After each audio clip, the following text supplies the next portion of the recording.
काही लोक बोलत असतील की बँजोमधून किती पैसे मिळतात काय. तर मित्रांनो एवढंच मी सांगू इच्छितो की आम्ही बँजो मुळीच म्हणजे पैशासाठी वाजवत नाही, तर लोकांच्या आनंदासाठी किंवा त्यांना नाचवण्यासाठी एवढाच आमचा प्रयत्न असतो. काही करत असतील की एवढे एवढे पैसे मिळतात का, किती पैसे मिळतात, कशाला करतो आहेस, दुसरा काहीतरी कामधंदा कर.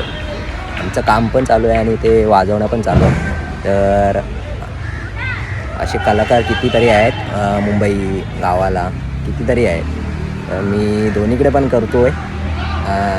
एवढा जसं मला टाईम मिळेल तसा मी करतो आहे. म्हणजे बँजो वाजवण्याचा जास्तीत जास्त शेअर करा. आपले बँजो कलाकार भरपूर आहेत, तर त्यांनी पण शेअर करा की व्यसन असावे तर बँजोचं असावे, बाकी कसले नसले तरी चालेल.